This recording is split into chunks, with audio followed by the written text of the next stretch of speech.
내가 고난 중에도 찬송할 수 있음은 은혜의 힘입니다. 내가 실패했어도 감사할 수 있음은 은혜의 힘입니다. 나를 대적하는 자 사랑할 수 있음은 힘입니다. 내게 고통 주는 자 품어줄 수 있음은 은혜의 힘입니다. 주님의 은혜가 내 안에 들어오면 나는 날마다 기뻐집니다. 은혜 위에 은혜가 더하여 질수록 오직 주님만 바라봅니다. 내가 가진 것 없어도 행복할 수 있음은 은혜의 힘입니다. 낮고 천한 나에게 주의 능력 있음은 은혜의 힘입니다. 값진 옥합을 깨뜨려 헌신할 수 있음은 은혜의 힘입니다. 나의 생명 다하여 사명 감당한 것도 은혜의 힘입니다. 주님의 은혜가 내 안에 일어오면 나는 사라집니다. 은혜 위에 은혜가 더하여 질수록 견디고 이길 힘이 생길. 내가 고난 중에도 찬송할 수 있음은 은혜의 힘입니다. 내가 실패했어도 감사할 수 있음은 은혜의 힘입니다. 나를 대적하는 자 사랑할 수 있음은 은혜의 힘입니다. 나에게 고통 주는 자 있음은 은혜의 힘입니다. 주님의 은혜가 내 안에 들어오면 나는 날마다 기뻐집니다. 은혜 위에 은혜가 더하여 질수록 오직 주님만 바라봅니다. 내가 가진 것 없어도 행복할 수 있음은 은혜의 힘입니다. 저거 천한 나에게 주의 능력 있음은 은혜의 힘입니다. 값진 옥합을 깨뜨려 헌신할 수 있음은 은혜의 힘입니다. 나의 생명 다하여 사명 감당한 것도 은혜의 힘입니다. 주님의 은혜가 내 안에 들어오면 모든 염려가 사라집니다. 은혜 위에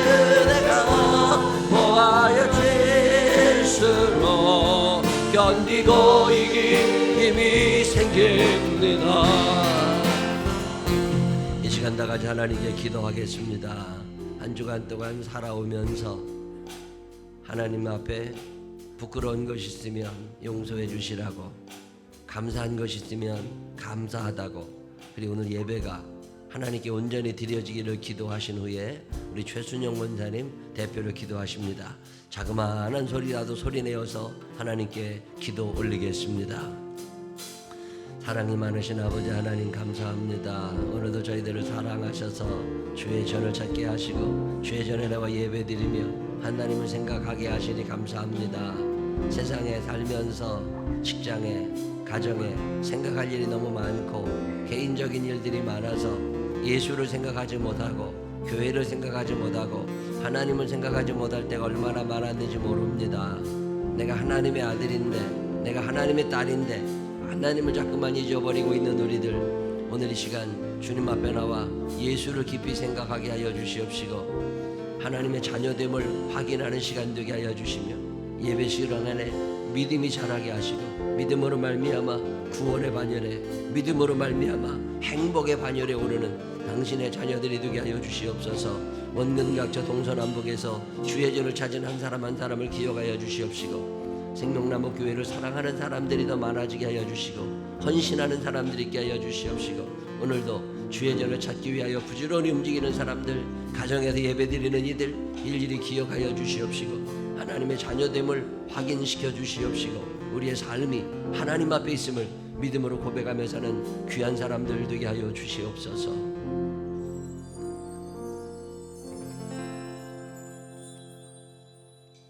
언제나 살아계셔서 역사하시는 하나님,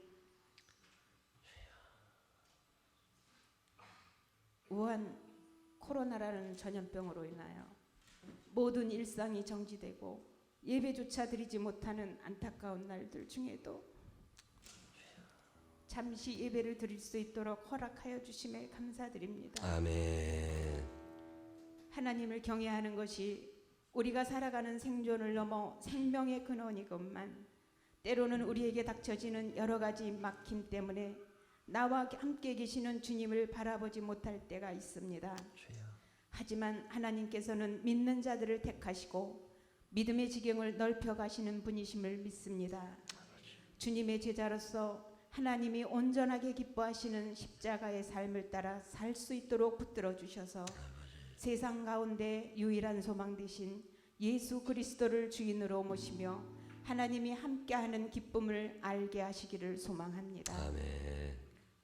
전능하신 하나님, 마스크를 100일 넘도록 써보고 성전에도 못 가고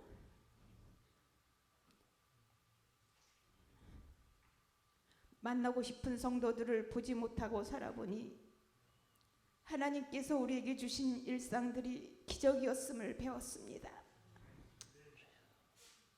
이 기적을 빼앗기고 보니 형제들에 의해 깊은 우물 속에 빠뜨려졌던 요셉도 생각나며 고아가 돼버린 것 같이 두려움도 느껴졌습니다. 코로나19가 속히 종식되게 하시어 하나님의 자녀들과 함께 기쁨을 나누며 영광의 찬양을 노래하게 하옵소서. 아멘. 코로나19로 지친 대한민국에 하나님의 한없는 긍휼과 자비를 베푸사 재난으로 무너진 사회, 경제, 산업, 교육과 복지 등 모든 영역이 하나님의 형통의 역사를 통해 아름답게 회복되게 도와주시고 위정자들을 깨우셔서 정쟁을 멈추고 생활의 염려로 낭망에 빠진 국민들을 돌보는 일에 최선을 다하여 사회가 건강하게 회복되게 인도하여 주시옵소서. 아멘. 이구영 담임 목사님에게 엘리사에게 주셨던 갑절의 영감을 주시고 영육과 강건함과 성령의 충만함을 더하사 맡겨진 사명을 신실하게 감당하는 주의 종이 되게 하옵소서. 아멘. 생명나무 교회가 지역사회와 주민을 주님께 인도하는 복음의 등대가 되게 하시고 지역의 치열한 영적 전쟁을 말씀과 기도로 담당하며 빛과 소금의 역할을 잘 감당하게 하옵소서. 아멘. 또한 코로나19를 통하여 온 교회와 성도들이 나라와 민족을 위해 회개하며 하나님의 은혜를 간구하는 시간이 되게 하시고 코로나19 종식을 위해 노력하고 있는 정부와 관계부처 의료진들에게 새 힘을 더하여 주셔서 하나님께서 주시는 지혜와 능력으로 방역과 치료를 잘 감당하도록 역사하실 것을 간절히 간구하오며 살아계신 예수님의 이름으로 기도드립니다. 아멘.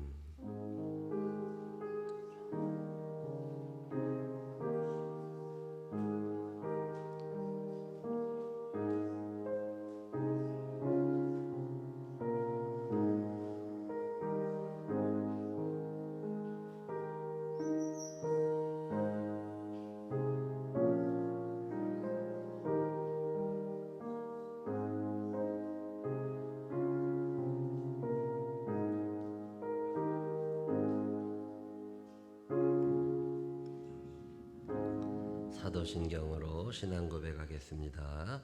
전능하사 천지를 만드신 하나님 아버지를 내가 믿사오며 그 외아들 우리 주 예수 그리스도를 믿사오니 이는 성령으로 잉태하사 동정녀 마리아에게 나시고 본디오 빌라도에게 고난을 받으사 십자가에 못 박혀 죽으시고 장사한 지 사흘 만에 죽은 자 가운데 저다이 살아나시며 하늘에 오르사 전능하신 하나님 우편에 앉아 계시다가 저리로서 산 자와 죽은 자를 심판하러 오시리라. 성령을 믿사오며 거룩한 공회와 성도가 조력성하는 것과 죄를 사해 주시는 것과 몸이 다시 사는 것과 영원히 사는 것을 믿사옵나이다. 아멘. 다 같이 일어서셔서 88장 찬양 하나님 앞에 올리겠습니다.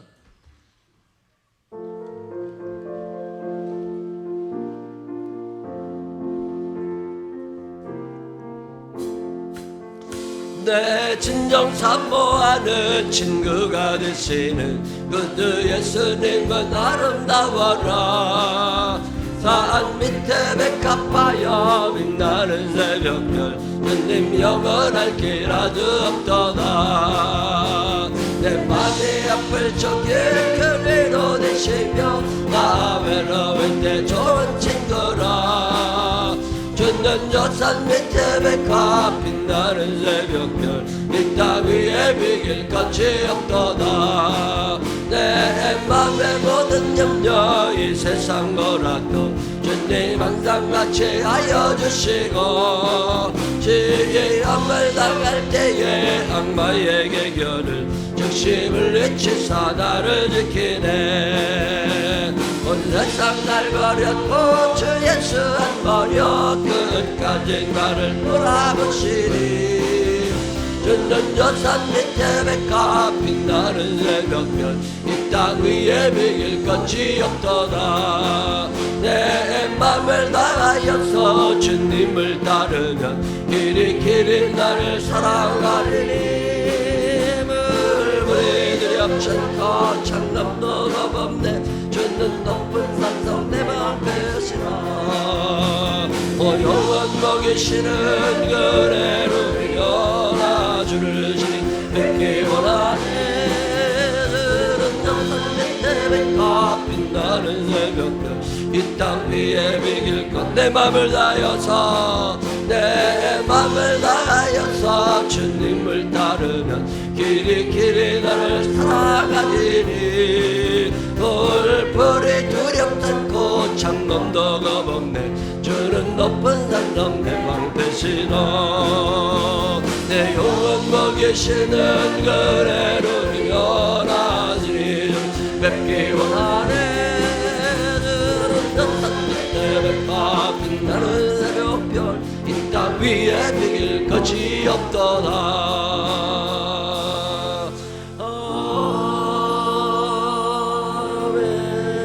아멘. 자리에 앉으시기 바랍니다. 교회 소식 몇 가지 알려드릴게요.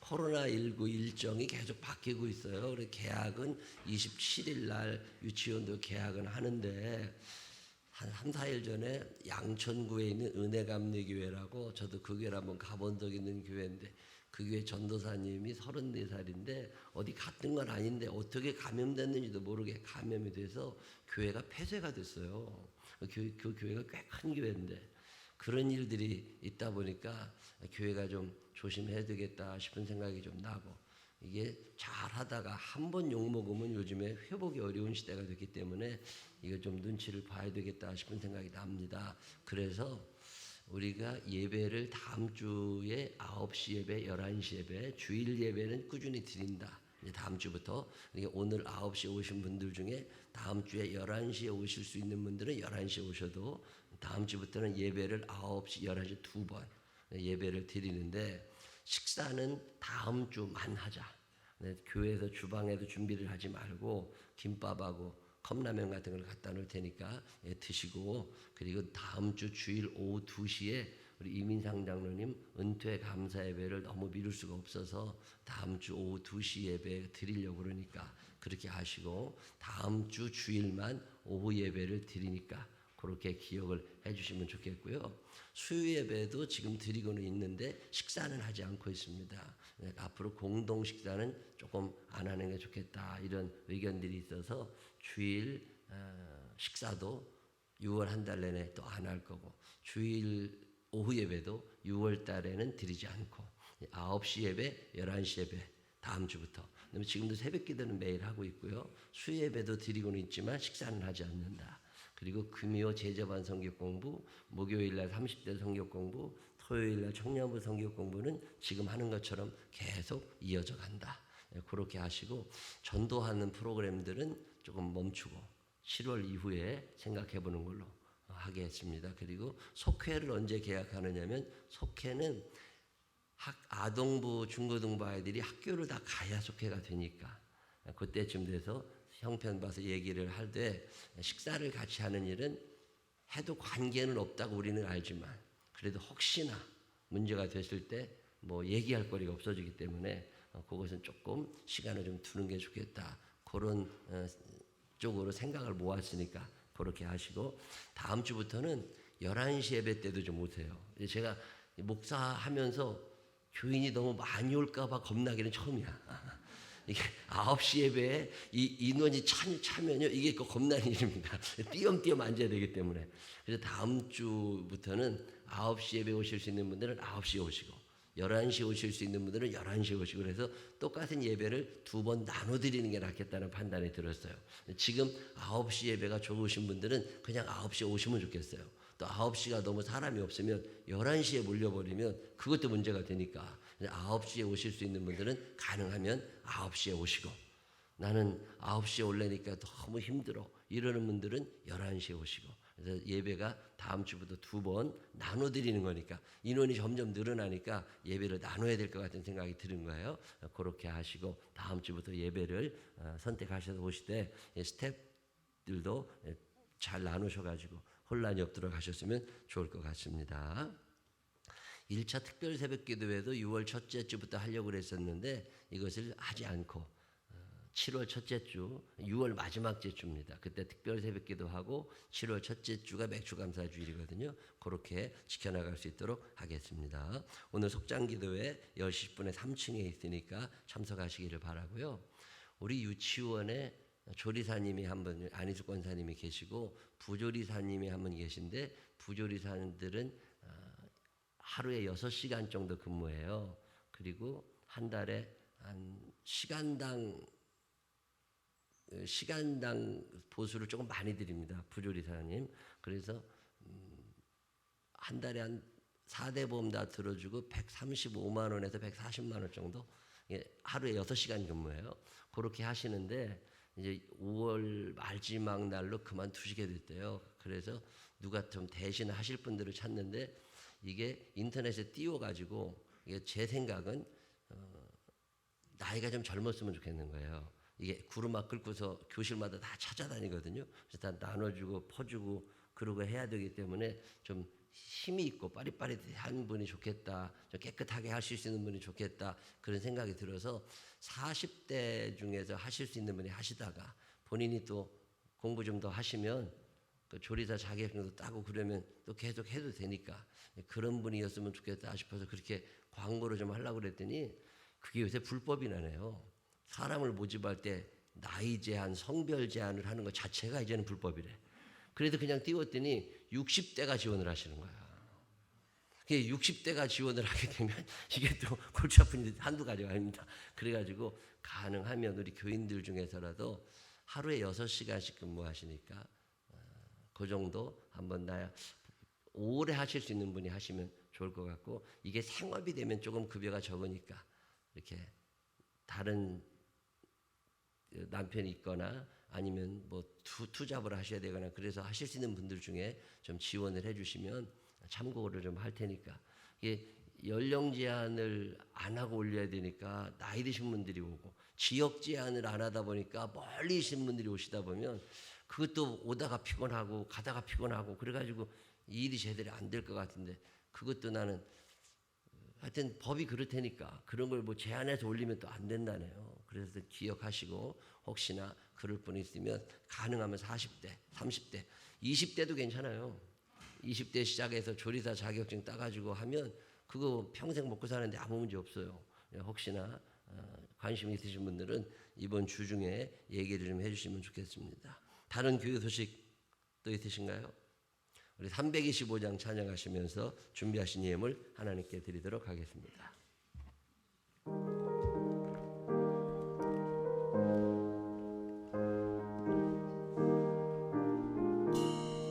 예수가 함께 계시니 시험이 없네. 기쁨의 근원 그치는 예수를 위해 삽시다. 날마다 주를 섬기며 언제나 주를 기리고 내 사랑 안에 살면서 딴 길로 가지 맙시다. 이 세상 사는 동안에 주 이름 전파하면서 무한한 복락 주시는 예수를 위해 삽시다. 날마다 주를 섬기며 언제나 주를 기리고 그 사랑 안에 살면서 딴 길로 가지 맙시다. 이 세상 친구 없어도 예수는 나의 친구니 불의한 일을 버리고 예수를 위해 삽시다. 날마다 주를 섬기며 언제나 주를 기리고 그 사랑 아래 살면서 딴 길로 가지 맙시다. 주께서 심판하실 때 잘했다 칭찬하리니 이러한 상급 받도록 예수를 위해 삽시다. 날마다 주를 섬기며 언제나 주를 기리고 그 사랑 아래 살면서 딴 길로 가지. 날마다 주를 섬기며 날마다 주를 섬기며 언제나 주를 기리고 그 사랑 아래 살면서 딴 길로 가지 맙시다. 아멘. 기도하겠습니다. 하나님 아버지 감사합니다. 한 주 한 주 살아보면 하나님이 해주시는구나, 하나님이 가까이 계시는구나, 하나님을 고백하고 싶을 때가 얼마나 많은지 모릅니다. 그 감사하는 마음 예물에 담아 주 앞에 드립니다. 힘들고 어려운 시대를 사는 이들도 많다는데 한 주 한 주 한 달 한 달 살아갈 수 있도록 풍요함과 넉넉함을 간절함을 허락하시는 애를 감사합니다. 11주 예물을 하나님 앞에 드립니다. 기억하여 주시옵시고 없어서 꿇어다니지 아니하도록 저들의 삶을 풍성케 하여 주옵소서. 전도하고 싶은 사람, 영혼을 구원하고 싶은 사람, 마음의 소원이 있어 소원 예물 드린 이도 있습니다. 기억하여 주옵시고 만족하게 하나님 응답하여 주시어서 예수로 인하여 크게 웃는 순간들이 이어지게 하여 주옵소서. 사연 담아 드려지는 모든 예물들 누르고 흔들어 넘치도록 축복하시기를 원하옵고 예수님 거룩하신 이름으로 기도드렸습니다. 아멘. 오늘 우리에게 주신 하나님 말씀 창세기 12장 16절로 20절까지 다 같이 일어서서 한지 집사님과 함께 읽겠습니다. 함께 봉독하시겠습니다. 이에 바로가 그로 말미암아 아브람을 후대함으로 아브람이 양과 소와 노비와 암수 나귀와 낙타를 얻었더라. 여호와께서 아브람의 아내 사레의 일로 바로와 그 집에 큰 재앙을 내리신지라. 바로가 아브람을 불러서 이르되 내가 어찌하여 나에게 이렇게 행하였느냐? 내가 어찌하여 그를 내 아내라고 내게 말하지 아니하였느냐? 내가 어찌 그를 누이라 하여 내가 그를 데려다가 아내를 삼게 하였느냐? 내 아내가 여기 있으니 이제 데려가라 하고 바로가 사람들에게 그의 일을 명하매 그들이 그와 함께 그의 아내와 그의 모든 소유를 보내었더라. 아멘. 자리에 앉으시면 속장님들 찬양하겠습니다.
어려운 순간마다 주의 약속 생각해 보내. 내 맘속에 믿음 잃지 않고 말씀 속에 위로를 얻네. 주님의 도우심 바라보며 모든 어려움이 기도다 흘러가는 순간순간마다 주님 약속 새겨봅니다. 아멘. 귀한 찬양 감사합니다. 우리도 찬양하십시다. 은혜의 힘입니다. 하나님 앞에 찬양하십시다. 여러분이 나오셔서 찬양할 때 어떤 분은 화면에 얼굴이 크게 나오고 어떤 분은 한 번도 안 나와. 그래서 왜 그런가 봤더니 이 조절하는 사람 마음이야. 그래서 이게 얼굴 크게 한번 나오려고 그러면 초콜릿이 하나 사줘야 저거 하나 이렇게 화면으로 보잖아요. 그러면요 안 이쁜 사람이 하나도 없어요. 참 찬양 준비 잘 하셔서 너무 감사합니다. 속장님들 우리도 하나님 앞에 찬양하십시다.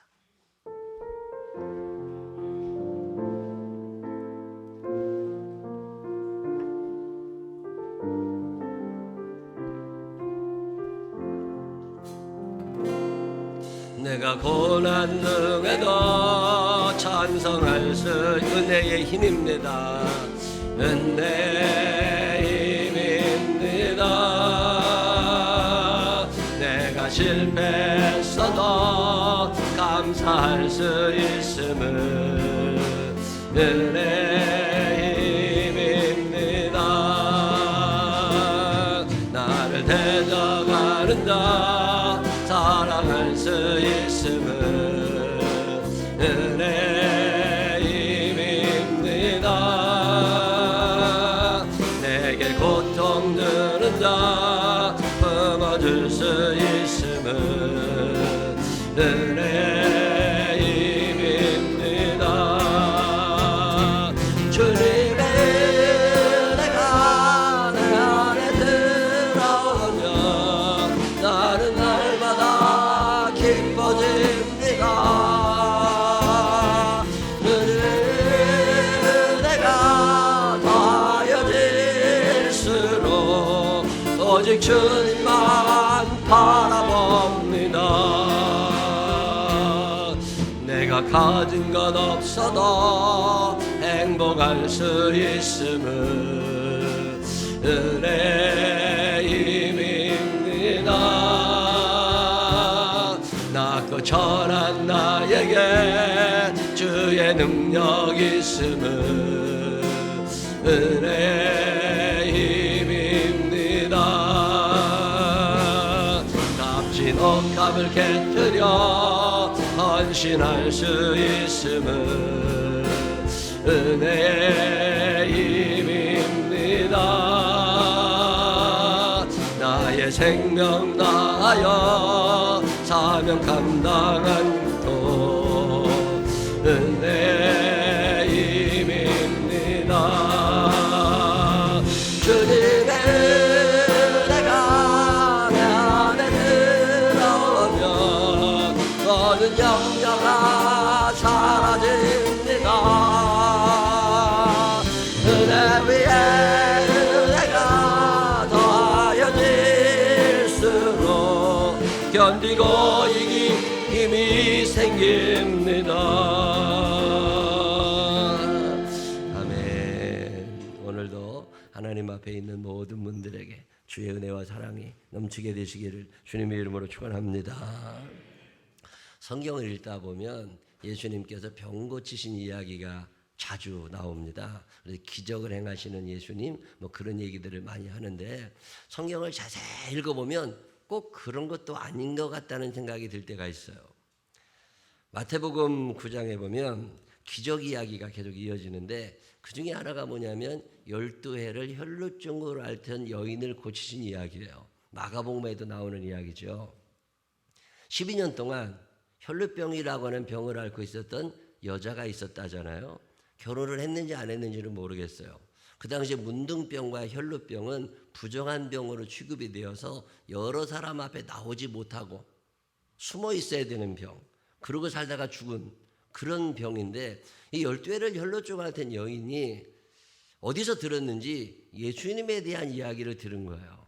예수님이라는 분이 계신데 그분이 하나님의 아들이신데 그분이 다윗의 자손이신데 그분이 우리들의 모든 문제를 해결하시면서 특별히 육신의 질병도 고쳐주신다더라. 이 여인은 예수님에 대한 어떤 믿음은 들음에서 나는데 이 좋은 이야기를 들은 거죠. 그리고 어떤 사람은 듣고 잃어버렸는데 이 여자는 그 이야기를 듣고 그것이 믿음이 된 거예요. 그래, 내가 예수님을 만나서 가서 얘기도 좀 하고 내 병을 좀 고쳐봐야 되겠다. 이런 결심이 서게 된 거죠. 예수님을 만나고 싶어도 예수님에게 다가갈 수 없는 여자가 이 여자예요. 문둥병, 혈루병, 사람 앞에 나가면 사람들이 돌로 쳐가지고 쫓아내는 병입니다. 만약에 여러분 앞에 코로나19 확진자, 지금 감염되어 있는 사람이 마스크도 안 쓰고 여러분 앞에 나타난다 그러면 여러분 어떻게 하시겠어요? 당장 도망갈 일이잖아요. 그 당시에 혈루병이 그런 거예요. 이 여자가 옆에 오면 다 도망을 가든지 이 여자를 내쫓든지 하던 그런 시대에 이 여자가 예수님을 만날 방법이 없는 거죠. 어느 날 소문을 주도 못하다 보니까 예수님이 자기 동네 앞을 지나가시게 되는 거고 그 예수님을 끊임없이 언제쯤 저분이 혼자 있게 될까? 아무래도 그런 시간이 올 것 같지 않고, 그런 시간이 온다 해도 그분이 나를 만나줄 것 같지도 않고, 그때 이 여자가 하나의 믿음을 키워나가기 시작합니다. 그래, 내가 예수님을 만나고 그분 앞에 내 사정을 이야기할 수는 없을지라도 내가 저번에 옷자락만 만진다 해도 내 병이 나을 것 같다. 참 대단한 믿음이죠. 어마어마하게 많은 사람들이, 그때 회당장 야이로의 딸이 죽어서 그 딸을 예수님이 고치시느라고 막 가고 있던 중에 이 여자가 사람들 사이에 끼어들어서 몰래 예수님의 옷자락에 손을 대었더니 그 댄 순간 그 병이 나았다고 성경은 기록하고 있습니다. 이 이야기가 사실인 줄로 믿어지시는 분들 아멘 한번 해보세요. 이 여자가 이걸 믿었단 말이에요. 그리고 나서 끝. 그래도 이 여자는 조용히 집으로 가려고 그랬는데 예수님께서 여자를 부르십니다. 그리고 예수님께서 하시는 말씀이 뭐냐면, 예수께서 돌이켜 그를 보시며 이르시되 따라 안심하라. 자, 병을 가진 사람이 여러 사람 앞에 나왔으니까 이제 큰 죄를 진 거란 말이에요. 자, 확진자가 여러분 집에 왔다고 생각해 보세요. 이거 감금되어 있어야 될 사람이, 격리되어 있어야 될 사람이 돌아다닌다는 거 큰 죄입니다. 이 여자는 지금 두려운 거예요. 혹시나 내가 여기 왔다는 걸 누가 알면 어떻게 하지? 이 두려움 가운데 있는 여자에게 예수께서 돌이켜 그를 보시며 이르시되 따라 안심하라. 그 다음에 다 읽어보실까요? 시작. 내 믿음이 너를 구원하였다 하시니 여자가 그 즉시 구원을 받으니라. 아멘. 자, 여러분의 질문 하나. 이 병 고쳐진 건 사실이거든요. 자, 예수님이 고치신 거예요? 그 여자가 고친 거예요? 자, 성경을 잘 읽어보세요. 자, 우리가 그동안 알았던 건 뭐냐면 모든 병은 누가 고친 거예요? 예수님이 고친 것 같지만 예수님은 당신이 고쳤다는 얘기를 안 하고 계세요. 오늘 성경을 자세히 다시 한번 읽어보실까요? 자, 예수께서 돌이켜 그를 보시며 이르시되 따라 안심하라. 그 다음에 내 믿음이 너를 구원하였다 하시니. 자, 예수님이 고쳐주신 거예요? 그 여자가 그 믿음으로 고친 거예요? 예수님이 치료하실 수 있는 능력이 없으신 것은 아닙니다. 그런데 그분이 강제로 병을 고치신 적은 한 번도 없습니다. 예수님이 하시는 일은 뭐냐면 믿음을 심어주시는 거예요. 그러면 그 믿음으로 말미암아 내가 구원을 받고 그 믿음으로 말미암아 내가 고침을 받는, 오직 의인은 믿음으로 말미암아 살리라. 우리는 의존성이 강해요. 나는 가만히 있을 테니까 예수님이 고쳐주세요. 나는 가만히 있을 테니까 예수님이 돈 벌게 해주세요. 나는 가만히 있을 테니까 예수님이 공부 좀 잘하게 해주세요. 이거 사기꾼들이요. 성경은 그렇게 말하지 않아요. 한국 기독교가 왜 기복신앙이 되고 왜 한국 기독교가 급격히 무너질 수밖에 없느냐? 성경의 본질을 이해하지 못하고 있는 거예요. 목사님들 중에서도 만나보면 다 공짜로 되는 줄 알아. 전혀 그렇지 않습니다. 우리는 믿음을 키우는 거예요.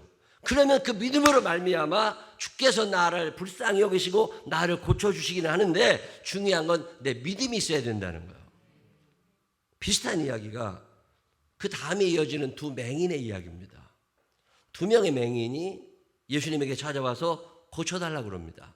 그때 예수님께서 그들을 고쳐주셔요. 자, 그런데 마태복음 9장 28절은 이렇게 나옵니다. 읽어보실까요? 예수께서 집에 들어가심에 맹인들이 그에게 나오거늘 예수께서 이르시되 내가 능히 이 일을 할 줄을 믿느냐라고 물으십니다. 너 내가 지금 이거 고칠 거라고 하는 믿음, 나에 대한 신뢰가 있느냐고 물으세요. 그때 대답하되 주여 그러하오이다 하니. 자, 믿음이 있는 거예요, 없는 거예요? 믿음이 있어요. 믿음이 있으니까 이에 예수께서 그들의 눈을 만지시며 이르시되 시작. 너희 믿음대로 되라 하시니 그 눈이 밝아진지라. 그 다음에 예수께서 엄히 경고하시되 삼가 아무에게도 알리지 말라 하셨으나. 자, 왜 알리지 말라 그래요? 눈이 고쳐졌으면 다 소문을 내고 다녀야 되잖아요. 예수님이 나를 고쳐주셨다고 소문을 내야 되잖아요.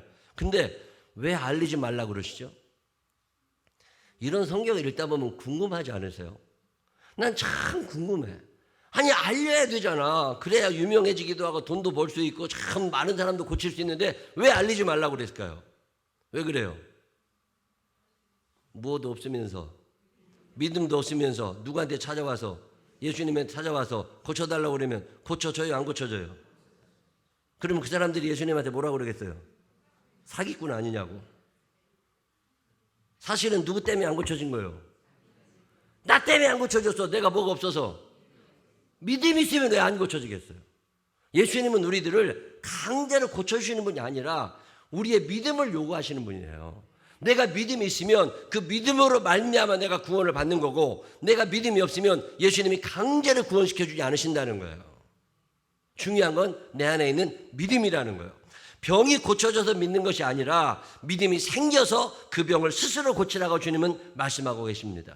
근데 우리는 내 병이 고쳐지면 믿겠다는 거예요. 그러니 그렇게 죽어야지.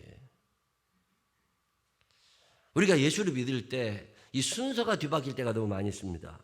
강제로 병원에서 의사가 강제로 수술해가지고 뭘 끊어내는 것처럼 하나님이 나를 강제로 어떻게 해주시길 원하시는 거죠. 그런 일 안 일어납니다. 믿음이 있으면 그 믿음으로 말미암아 구원을 받고 그 믿음으로 말미암아 병 고침을 받는 거예요. 중요한 건 예수님의 능력이 있다 없다가 아니라 내가 그분을 어느 정도나 신뢰하느냐는 거예요. 목사가 신령해가지고 병도 고쳐주고 부자도 만들어주고 평강하게 살도록 문제도 자기에게 주면 얼마나 좋겠습니까? 근데 목사는 그런 사람이 아니에요. 성경에 나와 있는 제사장들은 뭐 하는 사람들이냐면 중매쟁입니다. 다리를 통해서 연결해 주는 사람. 자, 제사장이라는 말의 뜻은 연결시켜 주는 자거든요. 다리를 건너게 해 주는 사람들. 능력이 있으신 그분에게 사람들을 소개해 주는 사람이에요. 자, 우리에게 능력이 있는 게 아닙니다. 그래서 제가 우리 부목사님들과 전도사님들에게 늘 강조합니다. 무슨 능력 이런 얘기를 하지 말고 교인들에게 믿음을 심어주는 게 목사다. 그래서 하나님을 저분들이 신뢰할 수 있도록 저분들을 하나님께로 데려가는 사람이 목사다. 그래서 그분들의 믿음으로 예수 그리스도를 절대적으로 의지하며 살아갈 수 있도록 옆에서 도와줘서 믿음을 키워주는 게 목사지 문제를 해결해 주는 사람이 목사가 아니다. 근데 우리는 누군가 내 문제를 그냥 해결해 줬으면 좋겠어. 내 빚을 누가 다 갚아줬으면 좋겠어. 내 머리를 갑자기 좋게 좀 해줬으면 좋겠어. 그런 일 안 일어납니다. 병 고치는 일뿐이 아니에요. 구원받고 천국 가는 문제에 있어서도 평강과 기쁨을 누리는 문제에 있어서도 이 같은 맥락입니다. 예수님께서 능력이 많으셔서 우리를 그냥 막 구원해 주시는 게 아니에요. 그분의 능력으로 내가 갑자기 무엇이 되는 거, 이거 큰 착각입니다. 그분은 우리들에게 믿음을 심어주세요. 그 믿음을 키우라고 하십니다. 꽃을 키우는 것처럼 그렇게 우리의 믿음을 키우라고. 죄가 많아서 사람들에게 비난받으며 살아가던 여인, 예수님께서 바리새인의 집에 오셔서 식사를 하게 됐을 때 그때 그 여자가 향유 담은 옥합을 가지고 와서 눈물로 예수님의 발을 적십니다. 자기 머리털로 닦고 그 발에 입 맞추고 향유를 부었습니다. 그때 사람들은 그 여인의 죄를 생각하면서 비난하기 일색이었지만 예수님께서는 전혀 다른 시각을 가지고 계셨습니다. 그 여인은 엄청난 희생을 치르면서 자신의 믿음을 보여주고 있어요. 누가복음 7장 50절 예수님이 이런 말씀을 하십니다. 다 같이 읽어보실까요? 누가복음 7장 50절이에요. 7장 50절. 예수께서 여자에게 이르시되 내 믿음이 너를 구원하였으니 평안히 가라 하시니라. 자, 이 여자가 구원을 받았는데 뭐로? 예수님이 강제로 하신 게 아니에요. 근데 우리는 예수님이 강제로 사업이 잘 되게 해주셨으면 좋겠어. 예수님이 강제로 내 병을 고쳐주셨으면 좋겠어. 성경은 그런 이야기를 우리에게 전하지 않습니다. 성경은 우리에게 믿음을 얘기해요. 하나님을 향한 절대 의존의 감정. 근데 이 하나님을 절대적으로 믿는 거죠. 그러고 나면 그 믿음으로 말미암아 하나님께서 내 삶에 간섭하기 시작하시고 그 속에서 역사가 일어나더라는 거예요. 근데 우리는 믿음을 키울 생각을 하지 않습니다. 그냥 하나님이 해주셨으면 좋겠어. 창세기 12장 성경 전체에서도 아주 중요하고 유명한 부분입니다. 그 유명한 이야기 이렇게 시작됩니다. 창세기 12장 1절로 3절 여호와께서 아브라함에게 이르십니다. 뭐라고요? 너는 너의 고향과 친척과 아버지의 집을 떠나 내게 보여줄 땅으로 가라. 자, 약속을 받고 아브라함은 믿음이 생긴 거죠. 자, 믿음이 생겼어요. 믿음은 들음에서 나는데 듣고 나니까 믿음이 생겼어요. 어떤 사람은 들으면 의심해요. 근데 어떤 사람은 듣고 났더니 믿음이 생긴 거예요. 한번 해봐. 하나님께서 나를 큰 민족 이루게 해주신다는데, 복을 주신다는데, 이름을 창대하게 해주신다는데, 내가 복의 근원이 된다고 하시는데 한번 해봐. 그래서 아브라함이 믿음을 가지고 결단을 합니다. 자, 지금 여기에 계신 분들 대부분은 어떤 결단이 있었던 분들이에요. 내가 하나님의 자녀로 살아가겠다. 내가 천국에 대한 믿음을 가지고 살아가야 되겠다. 내가 좀 이 세상 사람들하고 똑같은 공간에서 살아는 가지만 목적지가 다른 사람이니까 뭔가 좀 달라질 게 있을 것 같다. 어떤 기대, 어떤 믿음 이런 걸 가지고 아브라함처럼 우리도 출발을 한 거잖아요. 자, 출발한 아브라함. 그의 나이 75, 아내 나이 65세입니다. 이제 출발해서 가나안까지 갔어요. 가나안까지 가는 동안에 어마어마한 일들이 많이 있었겠지요. 산적이 없었겠어요. 비를 안 왔겠어요. 먹을 게 떨어진 날도 있겠지요. 온갖 우여곡절을 겪으면서 황당한 일을 겪어내면서 드디어 가나안에 도착하게 됩니다. 성경은 이 엄청난 사건을 겪으면서 가나안에 도착한 아브라함의 이야기를 마침내라는 단어 하나로 설명합니다. 마침내 그 땅에 들어갔어요. 쉽게 들어간 게 아니라는 뜻이죠. 마침내 그 땅에 들어간 거예요.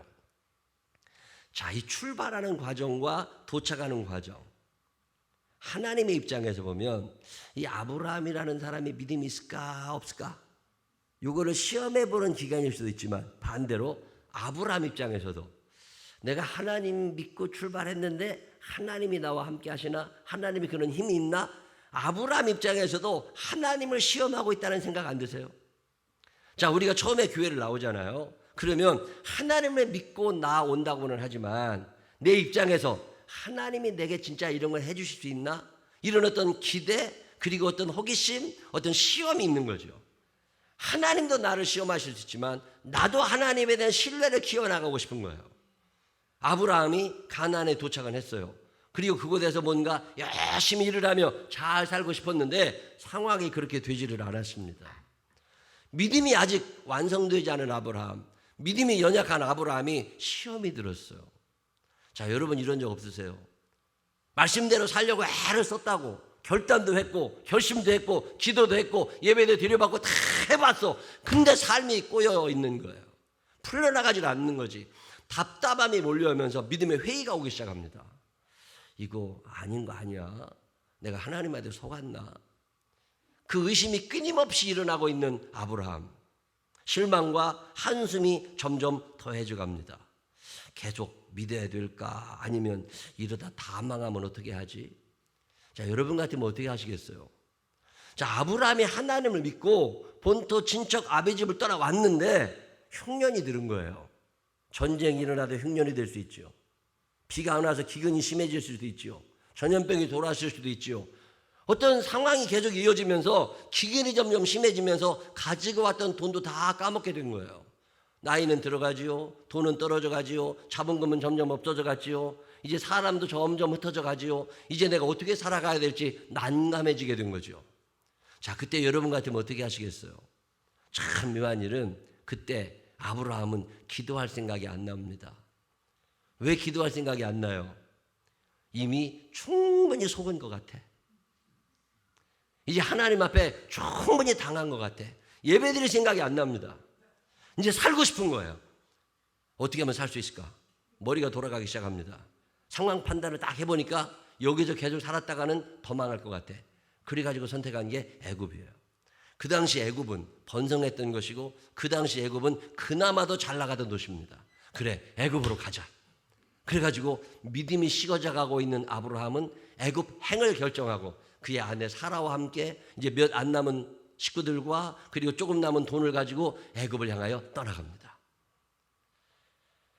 하란이라는 땅에서 가나안으로 올 때보다 소유는 더 적어졌어요. 짐은 점점 가벼워졌지만 마음은 무거워져 갑니다. 애굽에서 또 더 가난해지면 어떻게 하지? 애굽에서 또 힘들어지면 어떻게 하지? 이 고민을 안고 내려가는 아브라함에게 또 다른 걱정이 하나 생겼어요. 그 걱정이 뭐예요? 사라가 너무 이뻐서 혹시나 약육강식의 시대에 애굽 사람들이 나를 때려 죽이고 우리 마누라를 데려가면 어떡하지? 제가 제자반 성경 공부하다가 이 질문을 해왔습니다. 여자분들에게. 우리 남편은 내가 너무 이뻐서 누가 데려갈까 봐 늘 걱정하며 산다. 손 한번 들어봐. 이거 쓸데없는 걱정일 수도 있어요. 그때 사라의 나이가 몇 살이에요? 65세가 넘어서 70이 가까운 나이에. 자, 70 가까이 된 아내를 어떤 놈이 첩으로 데려갈까 봐 걱정이 돼가지고 아브라함이. 자, 다시 한번 생각해 보면 아브라함이 하란에서 가나안으로 들어올 때가 사라가 더 이뻤을까요?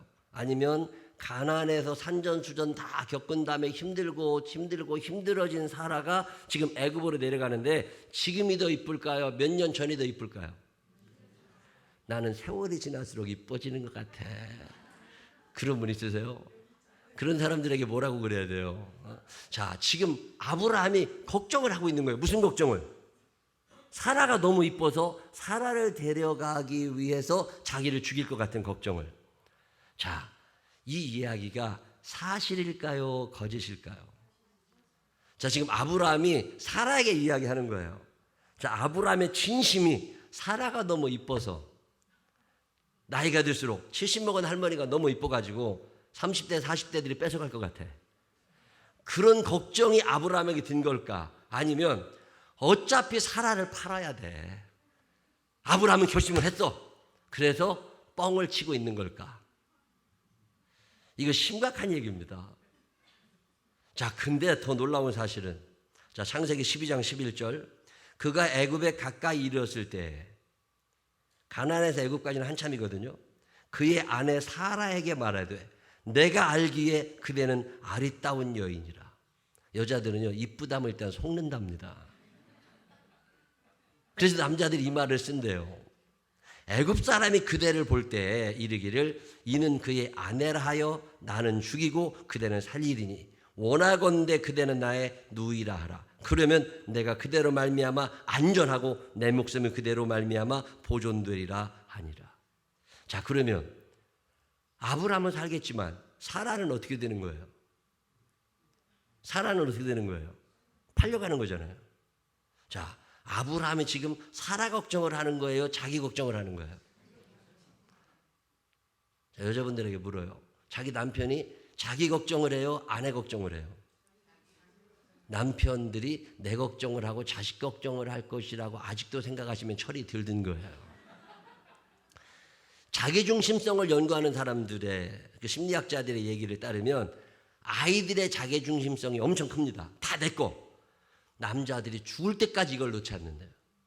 자기중심성은 남자들이 훨씬 큽니다. 자, 아브라함은 지금 자기 살궁리를 해요. 근데 더 놀라운 사실은 사라가 이걸 허락합니다. 그래, 나 팔릴게. 당신이 살아. 나는 내 남편이 그런 제안을 하면 얼마든지 팔려갈 수 있다. 그런 분들이 계세요. 자, 그러면 사라가 왜 이걸 허락했을까요? 사라가 왜 이걸 허락했을까? 여러 가지 설이 있습니다. 가장 유력한 설은 뭘까요? 그동안 고생하면서 살면서 징그러워진 거야. 아휴, 잘 됐다. 이 판에 끝내자. 나이 70 다 돼서 이제 황혼 이혼을 결심하는 거죠. 사라가 이제 잘 됐다. 또 아브라함하고 같이 있어 봐야 결국 가나안으로 또 간다고 할지도 모르는데 차라리 번성한 애굽에서 살고 싶다. 그랬을 수도 있을 거라는 거예요. 그런데 정반대 의견이 있습니다. 사라가 아브라함을 너무 사랑하는 거예요. 그의 허물, 그의 흉까지도 다 사랑하게 된 거예요. 그래서 나는 죽을 테니 당신이라도 사세요. 자, 우리 가정에 어려움이 있을 때 나는 충분히 그럴 만한 준비가 되어 있다. 그런 여자분들 계세요. 자, 그럼 이것도 아니면 사라가 왜? 성경 읽어보면 사라가 아브라함을 끔찍히 사랑했다는 기록은 거의 없습니다. 심장 떨려 죽어질 만한 사람은 사라. 어느 날은 갑자기 노예로 팔겠다고 남편이 다가오고 어느 날은 어렵게 낳은 아들을 데려가서 죽이겠다고 아들을 데리고 나갔던 아브라함. 그 아브라함을 사랑했을 것 같지 않은 사람은 사라. 여러분 아세요? 창세기 읽다 보면 아브라함이 이삭을 데려가 모리아산에 바치기로 한 그 사건 이후로 사라와 아브라함의 대화 장면이 한 번도 나오지 않습니다. 자, 오늘 이 이야기를 어떻게 우리가 읽고 어떻게 해석을 해야 이것이 오늘 우리에게 주시는 하나님의 음성으로 들릴까? 자, 남자와 여자의 차이가 있습니다. 남자는 위급한 상황, 답답한 상황이 되면 그래도 책임질 줄 아는 남자들은 머리가 돌아가기 시작합니다. 어떻게 하면 살 수 있을까? 이성적인 기능이 확 발달을 하면서 이 어려움을 해결할 수 있는 위기 극복 능력이 남자들은 확 올라갑니다. 근데 이 어려움의 순간에 여자들은요, 위기 관리 능력이 늘어나는 게 아니라 의존성이 커집니다.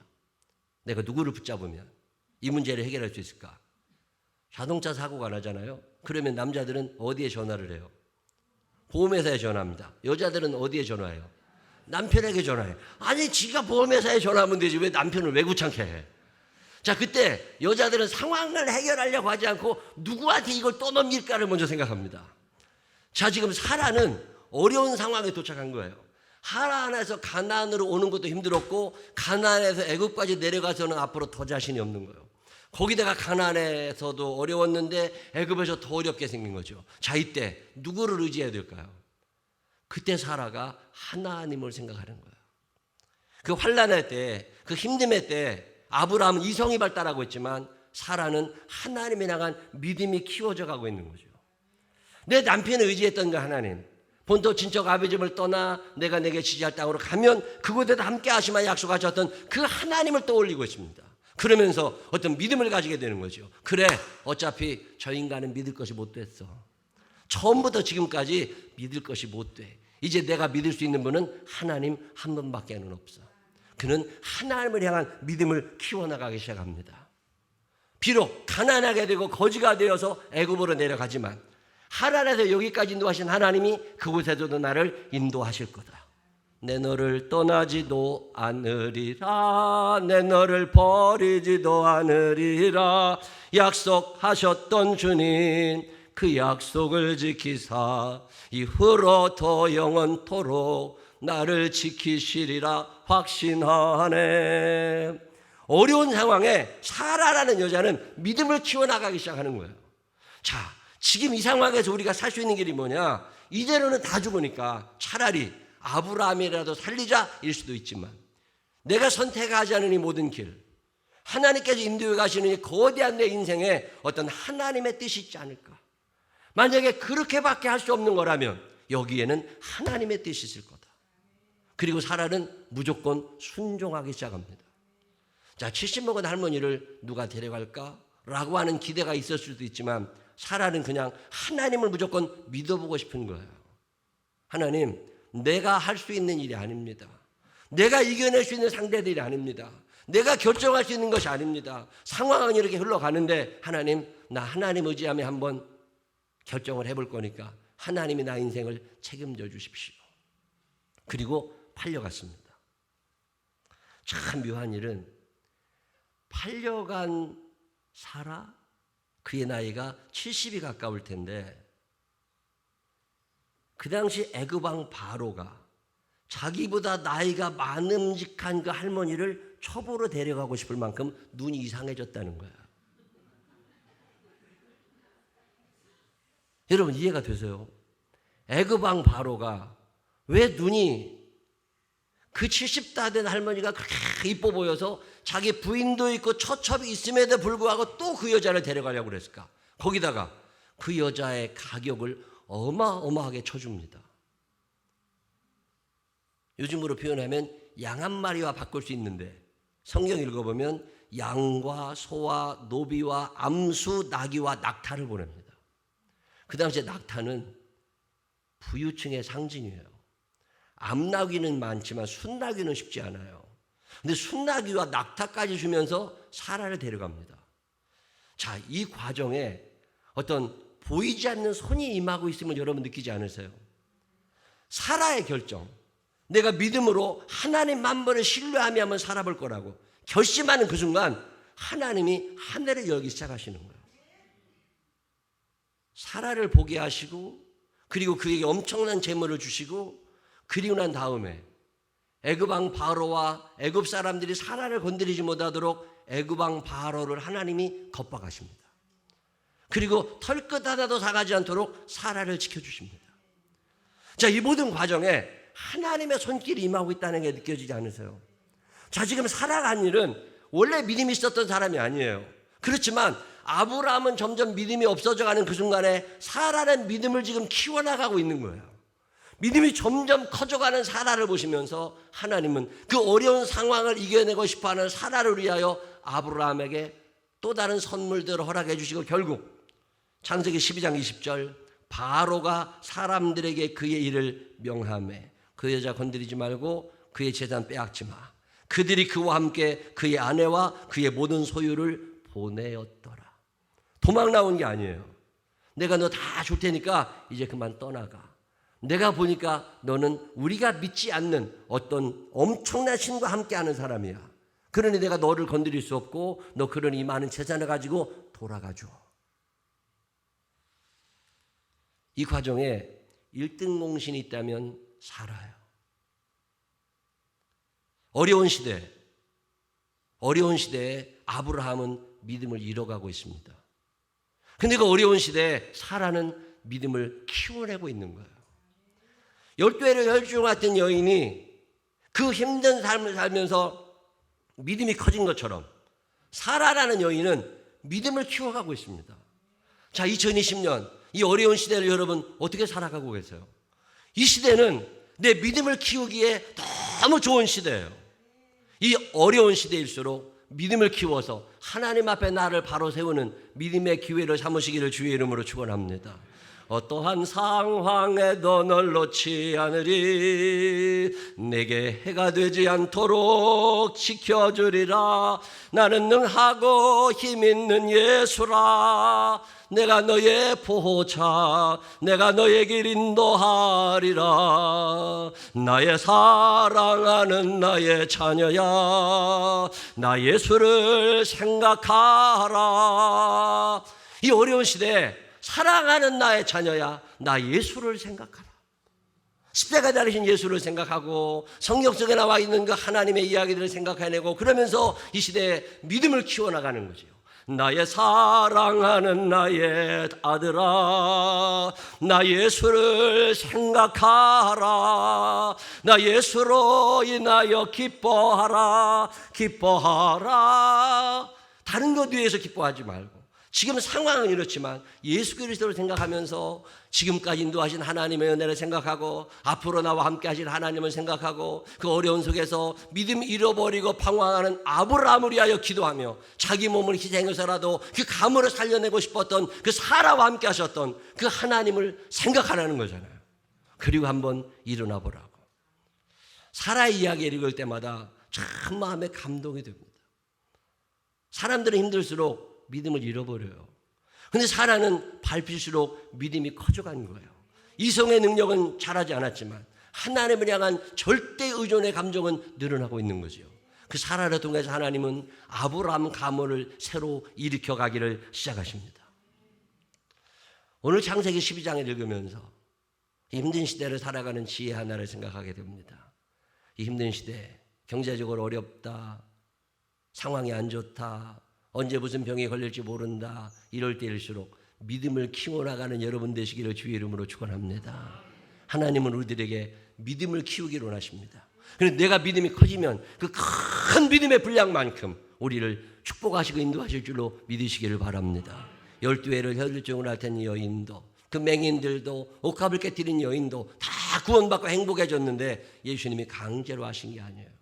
사라가 그랬던 것처럼 그 힘든 상황 속에서 믿음을 키우며 견뎌내고 또 견뎌내었더니 마침내 하나님이 그의 삶을 인도하신 거죠. 주님의 음성이 자주 들릴 때가 있습니다. 말세에 믿는 자를 보겠느냐. 하나님은 오늘도 믿음의 거장들을 찾고 계십니다. 세계적인 믿음의 사람들이 우리 생명나무 교회에 있어서 이 힘든 시대를 믿음으로 살아가는, 믿음으로 이겨내는 믿음의 거장들이, 명장들이 많아지게 되시기를 주님의 이름으로 축원합니다. 기도하십시다. 하나님 아버지, 사람을 의지하고 머리를 쓰며 살고 있지는 않습니까? 어렵고 힘든 순간일수록 내 믿음을 점점 키워나가게 하여 주시어서 천국 백성답게 믿음으로 구원받게 하여 주시옵시고, 내 믿음이 너를 구원하였다고 예수님이 말씀하시는 그 음성이 우리 귀에도 들리게 하여 주옵소서. 어떠한 상황에도 주님은 나를 놓지 않으시는데 나는 주님을 너무 많이 놓고 있지는 않습니까? 사람 의지하지 않게 하시고 힘들수록 주의 전하나와 기도하며 예배드리며 하나님 앞에 나를 세우며 믿음을 키워나가는 우리가 되게 하셔서 마침내 그 믿음으로 말미암아 행복해지는 당신의 자녀들이 되게 하여 주옵소서. 예수님 거룩하신 이름으로 기도드렸습니다. 아멘. 다 같이 일어서서 545장 찬양 하나님 앞에 드린 후에 주여 한번 부르짖고, 하나님 내 믿음 없습니다. 내 믿음 더 커지게 하셔서 이 힘든 시대를 하나님을 바라다보며 일어설 수 있게 해달라고. 나 때문에 아브라함의 가문이 산 것처럼 사라 때문에 그렇게 나 때문에 우리 가문과 교회와 나라가 살게 해달라고 기도하시는 시간 가지시기를 바랍니다.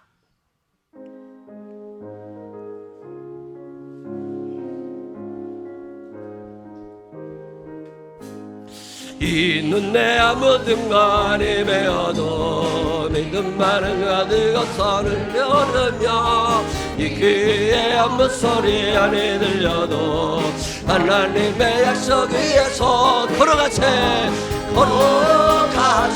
믿음 위에 서서 나가세 의심 버리고 걸어가세 믿음 위에 서서 눈과 귀에 아무 증거 없어도 있는 일 보기에는 어떠하든지 이미 얻은 증거대로를 믿으며 이 맘에 의심 없이 살아갈 때에 우리 소원 그 안에서 걸어가세 믿음 위에 서서 나가세 의심 버리고 걸어가세 믿음 위에 서서 눈과 귀에 아무 증거 없어도 주님의 거룩함을 두고 맹세하 주 하나님 아버지는 참 이쁘다. 그 귀한 모든 약속 믿는 자에게 능치 못할 무슨 일이 걸어가세 믿음 위에 서서 나가세 의심 버리고 걸어가세 믿음 위에 서서 눈과 귀에 아무 걸어가세 믿음 위에 서서 나가세 의심 버리고 걸어가세 믿음 위에 서서 눈과 주여 세 번 부르짖고 기도하겠습니다. 주여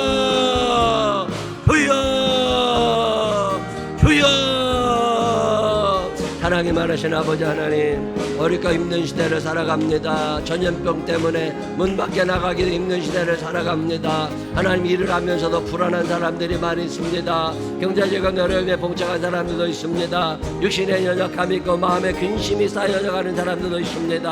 하나님, 이러할 때에 아브라함처럼 머리 쓰는 사람 되지 않게 하여 주시옵시고 사라처럼 믿음으로 하나님 앞에 서는 자가 되도록 하나님 인도하여 주시어서 힘든 기회를 믿음을 키우는 기회로 삼을 수 있도록 인도하여 주시옵소서. 내 믿음이 너를 구원하였다고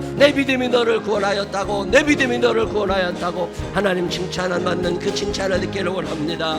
자비하시고 거룩하신 아버지 하나님, 오늘 나는 믿음의 사람입니까? 오늘 내게 믿음의 증거들이 나타나고 있습니까? 하나님, 내가 하나님을 얼마나 신뢰합니까? 하나님 아버지, 사람 의지하지 않게 하시고 기도하며 하나님 앞에 서는 자가 되도록 하나님 인도하여 주시옵소서. 사랑이 많으시고 고마우신 아버지 하나님이시여, 오늘도 주님 앞에 나와 간절한 마음으로 간구합니다. 우리 생명나무 교회 믿음의 거장들이 나오게 하여 주시옵시고 믿음으로 서는 귀한 사람들 되게 하여 주시옵소서. 사랑이 많으신 아버지 하나님, 전염병이 돌면서 문 밖에 나가기도 두려운 사람들이 있습니다. 경제적인 어려움 속에서 대책을 세우지 못하는 사람들도 있습니다. 질질 끌려가는 것 같아서 힘든 삶을 살아가기도 합니다. 육신의 질병이 있어도 병원에도 제대로 갈 수 없는 사람이 있습니다. 하나님, 이러할 때에 머리를 쓰고 계산을 하는 사람이 아니라 오히려 이러한 때 사라처럼 하나님에 대한 믿음을 키우는 믿음의 사람들이 되게 하여 주옵소서. 믿음이 없어서 구원에 이르지 못하고 믿음이 없어서 방황할 수밖에 없는 우리들에게 겨자씨만한 믿음이라도 심어주시는 애를 감사합니다. 이제 그 씨를 점점 키워나가게 하여 주시어서 믿음이 점점 자라 풍성한 열매를 거두게 하여 주옵소서. 내 믿음으로 가정을 살리게 하시고 내 믿음으로 공동체와 교회를 살려나가는 당신의 자녀들이 되게 하여 주옵소서. 이제는 우리 구주 예수 그리스도의 크신 은혜와 하늘아버지 무궁무진하신 사랑하심과 성령님 우리 안에 계셔서 믿음을 점점 키워주시는 그 능력의 손길이 내 평생 사는 동안 믿음을 키워나가 12회를 혈루증으로 앓던 여인처럼 그 두 맹인처럼 옥합을 깨뜨린 여인처럼 사라처럼 내 믿음이 너를 구원했다고 인정받을 수 있는 믿음의 사람 되기로 하는 생명나무의 자녀들 위해 이제로부터 영원토록 함께 하시기를 축원하옵나이다. 아멘.